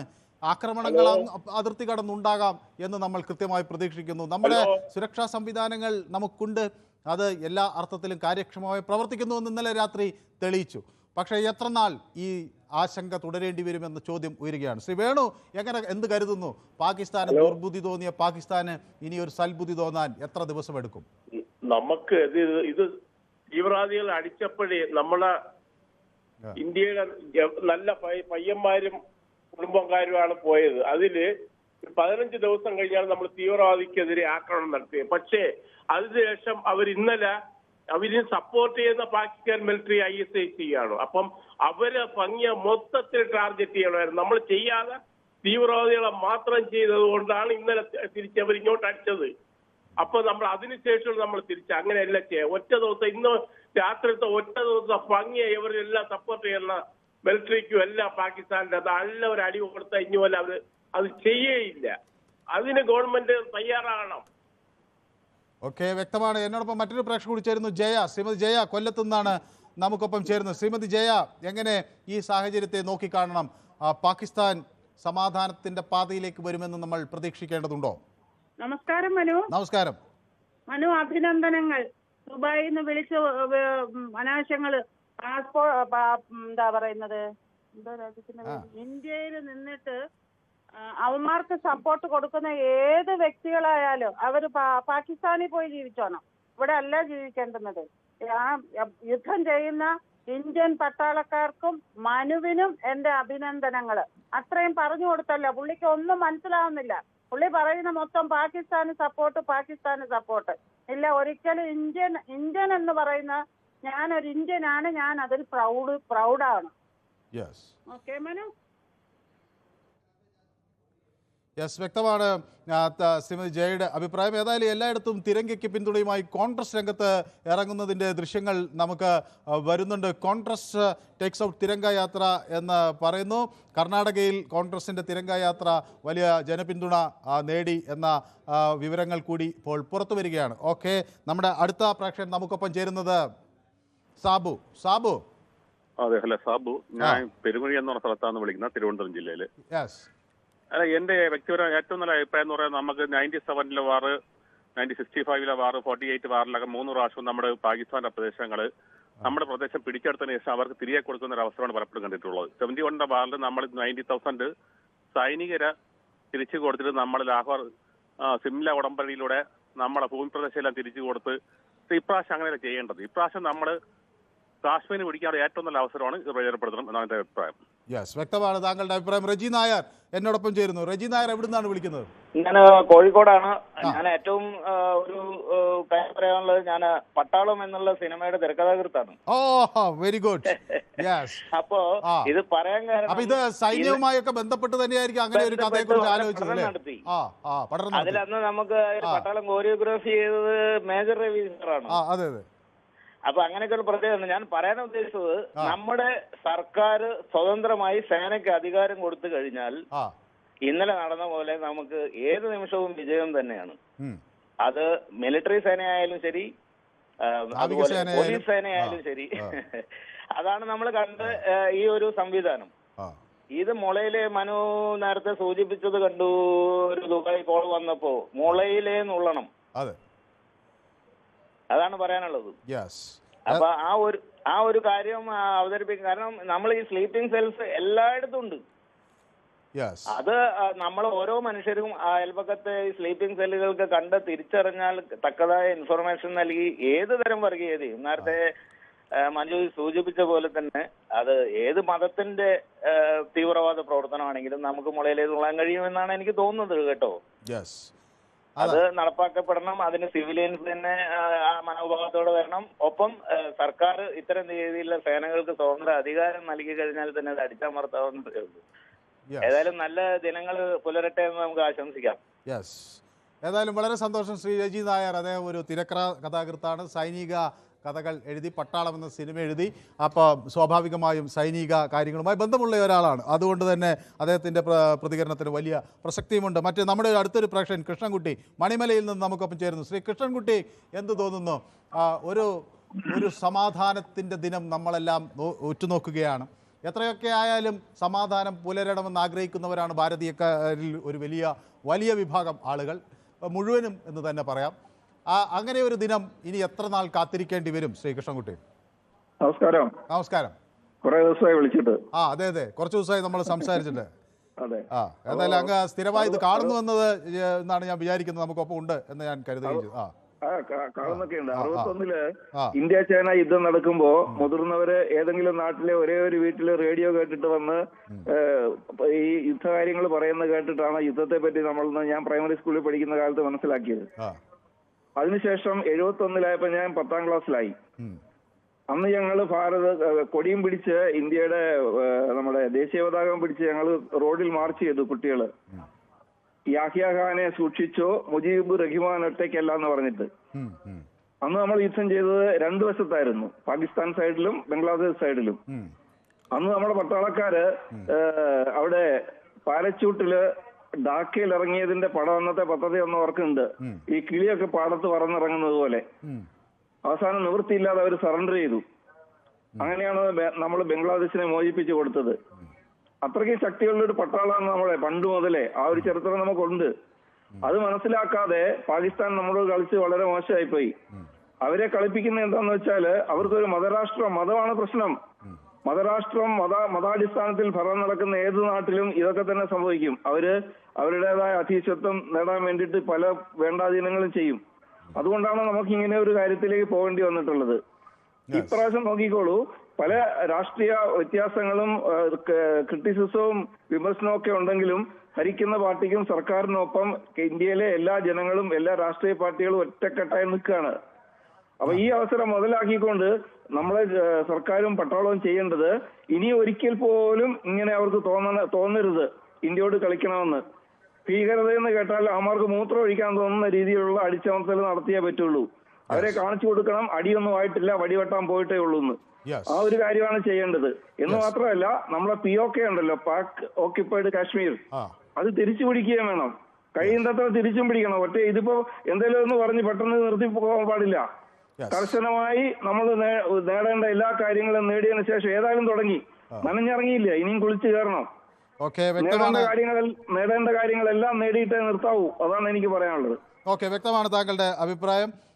ഏതായാലും ഇന്ത്യ ഒരു ആഗോള കരാറുകളും അതുപോലെ ഒക്കെ കൂട്ടായ തീരുമാനങ്ങളും ഒക്കെ അനുസരിക്കുന്ന ഒരു രാജ്യമാണ്. സമാധാനത്തിന് വേണ്ടി വലിയ നീക്കങ്ങൾ നടത്തുന്ന ഒരു രാജ്യമാണ്. രഘുനന്ദനൻ എന്നോടൊപ്പം ചേർന്നിരിക്കുന്നു. യുദ്ധതന്ത്രം എന്താണെന്ന് മിലിറ്ററിക്ക് അറിയാൻ പറ്റുമെന്ന് അദ്ദേഹം പറയുന്നു. സാഹചര്യങ്ങളെല്ലാം നോക്കി കണ്ട് അവർ പ്രവർത്തിക്കും എന്നാണ് പറയുന്നത്. ഓക്കെ, ചിന്നു ലെനിൻ എനിക്ക് പിന്തുണയൊക്കെ നൽകുന്നുണ്ട്. ചിന്നു ലെനിൻ എന്നെ പൊളിച്ചു എന്നൊക്കെ എന്നോട് പറയുന്നുണ്ട്. ഓക്കെ, ചിന്നുവിന് എൻ്റെ ആശംസകൾ.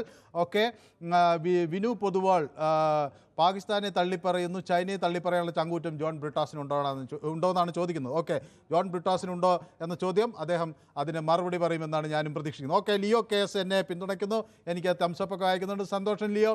കുമാർ പറയുന്നു പാകിസ്ഥാൻ ഉപയോഗിക്കുന്ന ചൈനീസ് ആയുധങ്ങളുടെ പരിധി കൂടി ഈ യുദ്ധത്തിൽ തെളിവാകുന്നു, പരിമിതി കൂടി ഈ യുദ്ധത്തിൽ വെളിവാകുന്നു എന്നാണ് കുമാർ പറയുന്നത്. ഓക്കെ, കുമാർ കറക്റ്റാണത്. അവരുടെ ഈ ചൈനീസ് ഉൽപ്പന്നങ്ങൾ എങ്ങനെയാണ് പ്രവർത്തിക്കുന്നത് നമ്മൾ കണ്ടു. ജോജോ ആൻ്റണി നമുക്കൊപ്പം ചേർന്നിട്ടുണ്ട്. ലിയോ എന്നോടൊപ്പം ചേർന്നു. ഓക്കെ, എനിക്ക് പിന്തുണ നൽകുന്നു. സന്തോഷം ലിയോ. ആര്യ എനിക്ക് സൂപ്പർ എന്നൊക്കെ പറഞ്ഞ് പിന്തുണ അയക്കുന്നുണ്ട്. ഓക്കെ, സന്തോഷം. പ്രണവ് എന്നോടൊപ്പം ചേർന്നിട്ടുണ്ട്. അദ്ദേഹം ശ്രീമതി ജയയ്ക്ക് പിന്തുണ കൊടുക്കുന്നു, റെജിക്ക് പിന്തുണ കൊടുക്കുന്നു, ജോജോ ആൻ്റണി. അങ്ങനെ ഓക്കെ, പിന്നെ എനിക്കൊരു ചുവന്ന ഹൃദയമൊക്കെ ഒരു പ്രേക്ഷക അയച്ചിട്ടുണ്ട്. ഓക്കെ, ഞാനും സമാനമായ രീതിയിൽ ആശംസകൾ അങ്ങോട്ടേക്ക് തിരിച്ചയക്കുകയാണ്. Arya, okay, thank you Arya. പിന്നെ ആനന്ദി എനിക്കൊപ്പം ചേരുന്നു, ഫുൾ സപ്പോർട്ട് എന്ന് പറഞ്ഞ് തംസപ്പൊക്കെ ഇടുന്നുണ്ട്. Okay, thank you Anandi. Okay, Shri Rasheed Koyilandy. Shri Rasheed, അങ്ങ് ഈ കാര്യങ്ങൾ വളരെ സൂക്ഷ്മമായി നിരീക്ഷിക്കുന്ന ഒരാളാണെന്ന് എനിക്കറിയാം. അപ്പോൾ ഈ ഒരു യുദ്ധം അങ്ങ് ഇതിനു മുമ്പും ഉള്ള യുദ്ധത്തിൻ്റെ കാര്യങ്ങളൊക്കെ വായിച്ചറിഞ്ഞും ഒക്കെ ചെയ്തിട്ടുള്ളതാണ്. പല രാജ്യങ്ങൾ ഒരു പ്രവാസിയായിരുന്നു എന്ന് എനിക്കറിയാം. ഒരു ആഗോള പൗരൻ എന്ന തലത്തിൽ കാര്യങ്ങളെ വീക്ഷിക്കാൻ വരുമ്പോൾ നമുക്ക് ഇന്ത്യക്ക് പരമാവധി നമ്മൾ വിട്ടുവീഴ്ചകൾ ചെയ്യുന്നു, സംയമനം പാലിക്കുന്നു എന്ന് നമ്മൾ പറയുമ്പോൾ അത്രയൊക്കെ സംയമനം പാലിക്കേണ്ടതിൻ്റെ ആവശ്യകത ഉണ്ടോ എന്ന് മറുവശത്ത് ഒരു ചോദ്യം ഉയരുന്നു. അപ്പോൾ ശ്രീ റഷീദിന് എന്ത് തോന്നുന്നു? സമാധാനം എത്ര അകലെ? മനു, പാകിസ്ഥാന്റെ അഹന്തക്കും അഹങ്കാരത്തിനും കിട്ടുന്ന മറുപടിയാണ് അവരിപ്പോൾ ഏറ്റുവാങ്ങിക്കൊണ്ടിരിക്കുന്നത്. നമ്മളെ ഇന്ത്യ രാജ്യം ചെയ്തത് നമ്മളെ നിരപരാധികളായ ആളുകളെ കൊന്നൊടുക്കിയ ഭീകരന്മാരെ, വൃത്തികെട്ടവന്മാരെ, കാട്ടാളന്മാരെ അവരെ മടയിൽ ചെന്ന് അവരെ ഇല്ലാതാക്കുക എന്നുള്ളത്, അത് നമ്മൾ ആ ദൗത്യം നമ്മൾ പൂർത്തീകരിച്ചു. ഓപ്പറേഷൻ സിന്ദൂരിലൂടെ നമ്മൾ പൂർത്തീകരിച്ചു. നമ്മളെ ഉദ്ദേശം ആ രാജ്യത്തെ തകർക്കുക എന്നൊന്നുമല്ല. നമ്മൾ ഭീകരവാദം ഈ ലോകത്ത് നിന്ന് ഇല്ലാതാക്കുക എന്നുള്ളത് തന്നെയാണ്. പക്ഷെ അവര് നമ്മള് ഈ ചെയ്തതിന് അവര് ഉണ്ടാക്കിയ 15 ഇടങ്ങളിലെ നമ്മുടെ മർമ്മപ്രധാനപ്പെട്ട ആളുകൾ ഉള്ള സ്ഥലത്ത് പോലും ആക്രമിക്കാനുള്ള പദ്ധതി തയ്യാറാക്കി. നമ്മൾ അതിനെ പ്രതിരോധിക്കുകയാണ് ഉണ്ടായത്. നമ്മുടെ പ്രതിരോധത്തിന്റെ ആ ശക്തി നമ്മൾ കാണിച്ചു കൊടുത്തു.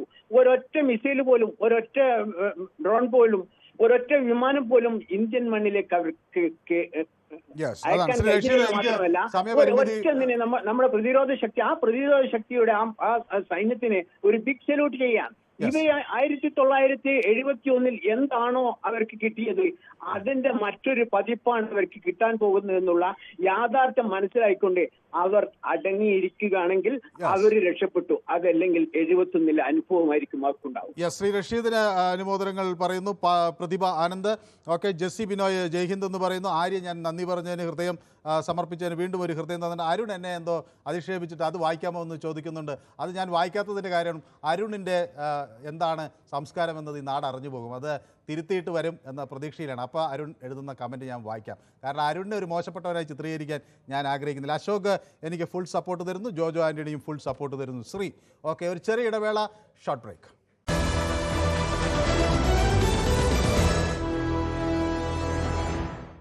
യെസ്, ഇന്ന് പൊതുവേദിയിൽ നിരവധി പ്രേക്ഷകർ എനിക്ക് വീണ്ടും പിന്തുണയായി വരുന്നുണ്ട്. ആര്യ ഞാൻ നേരത്തെ പറഞ്ഞു എനിക്കൊപ്പം ഉണ്ട്. സനു, ഓക്കെ, എനിക്ക് സൂപ്പർ എന്ന് പറഞ്ഞ് ഒരു ബിഗ് സല്യൂട്ടൊക്കെ തരുന്നുണ്ട്. ജയകുമാർ ചേട്ടൻ നമസ്കാരം എന്ന് സുനിൽ പറയുന്നു. അഖിൽ അജി എനിക്ക് വലിയ എന്നെ പ്രശംസിച്ചുകൊണ്ടൊരു പോസ്റ്റ് ഇട്ടിട്ടുണ്ട്. Okay, thank U Aji. വളരെയധികം സന്തോഷം അജിയുടെ ഇത്തരം പ്രതികരണങ്ങൾ കാണുമ്പോൾ. ഓക്കെ, ജൊനാഥനൻ എനിക്ക് കൈ തരുന്നു. ഓക്കെ, ജൊനാഥനും എൻ്റെ ഹസ്തദാനം. Thank you so much. Okay, അപ്പോൾ ഇൻവിസിബിൾ നമുക്കൊപ്പം ചേർന്നിട്ടുണ്ട്. ലിയോ ചേർന്നിട്ടുണ്ട്. അക്ഷയ് മാധവ് നമുക്കൊപ്പം ചേർന്നിട്ടുണ്ട്. ഔട്ട്ഡോർ മൂണും നമ്മളൊപ്പം ചേർന്നിട്ടുണ്ട്. Okay, thank you so much. നമുക്ക് ഒരു പ്രേക്ഷകൻ കൂടി ഏറ്റവും ഒടുവിൽ ഒരാൾ മാത്രം നമുക്കൊപ്പം ചേരുന്നു. പ്രേക്ഷകൻ അമീൻ. ഹലോ. അമീൻ, എവിടെ നിന്നാണ് വിളിക്കുന്നത്? ഞാൻ മലപ്പുറം. ഞാനൊരു പ്ലസ് ടു വിദ്യാർത്ഥിയാണ്. ഞാൻ സാലി അബൂബക്കർ എന്ന് പറയുന്ന ദുബായ്ക്കാരൻ വിളിച്ചപ്പോ ട്രൈ ചെയ്യുന്നതാണ് അദ്ദേഹത്തിന് മറുപടി കൊടുക്കാൻ വേണ്ടിയിട്ട്. സാറ് പറഞ്ഞ അത് തന്നെയാണ് പറയാനുള്ളത്. പക്ഷെ അദ്ദേഹത്തോട് ഒരു കാര്യം പറയാനുണ്ട്. അദ്ദേഹത്തിന്റെ നിലപാട് മാറ്റേണ്ടതുണ്ട്. പണ്ടെങ്ങോ 1971 പിന്തുണ പ്രഖ്യാപിച്ചെന്നോ അല്ലെങ്കിൽ പണ്ടെങ്ങോ പാകിസ്ഥാൻ ഒരു ഇത് കൊടുത്തെന്ന് വിചാരിച്ചിട്ട് ഇപ്പോഴും പാകിസ്ഥാന് നിലപാട് മാറ്റാൻ കഴിയുന്നില്ല എന്ന് പറഞ്ഞുകൊണ്ടിരിക്കരുത്. പാകിസ്ഥാനുള്ള പിന്തുണ, പാകിസ്ഥാനെ സപ്പോർട്ട് ചെയ്യുന്നത് അയാൾ ഒഴിവാക്കണമെന്ന് പറയാനുണ്ട്. Yes, thank you. അതാണ് വളരുന്ന വിദ്യാർത്ഥിയായ അമീൻ യാസിനിൻ്റെ പ്രതികരണം. അത് അമീൻ യാസിൻ്റെ മാത്രം പ്രതികരണമല്ല, അത് മലയാളിയുടെ മാത്രം പ്രതികരണമല്ല, അത് ഇന്ത്യയുടെ മുഴുവൻ യുവത്വത്തിൻ്റെ മാത്രം പ്രതികരണമല്ല, അത് ഇന്ത്യൻ പൗരാവലിയുടെ, ഇന്ത്യൻ ജനതയുടെ മുഴുവൻ പ്രതികരണമാണ്. പാകിസ്ഥാൻ തിരുത്തണം, സമാധാനത്തിൻ്റെ പാതയിലേക്ക് വരണം, വർഗീയവാദം, മതഭ്രാന്ത് ഉപേക്ഷിക്കണം, സമാധാനത്തിൻ്റെയും സ്നേഹത്തിൻ്റെയും വഴി തിരഞ്ഞെടുക്കണം, ഇന്ത്യ ഉയർത്തിപ്പിടിക്കുന്ന മതേതരത്വത്തെ മാതൃകയാക്കണം. അതാണ് നമുക്ക് പറയാനുള്ളത്. ഏതായാലും ഇന്നത്തെ പൊതുവേദി ഈ വിഷയങ്ങൾ യൂട്യൂബിലും നമ്മൾ പ്രേക്ഷകർക്ക് മുന്നിൽ ചർച്ച ചെയ്തു. യെസ്, ആ വിഷയങ്ങളിലേക്കും വരാം. ഏതായാലും ഇന്നത്തെ പൊതുവേദി സമയ പ്രശ്നം കൊണ്ട് തീരുകയാണ്. ഒരു ചെറിയ വീണ്ടും മടങ്ങി വരാം മറ്റു വാർത്തകളുമായി. പക്ഷേ പൊതുവേദി ഇവിടെ സമാപിക്കുന്നു. നന്ദി, നമസ്കാരം.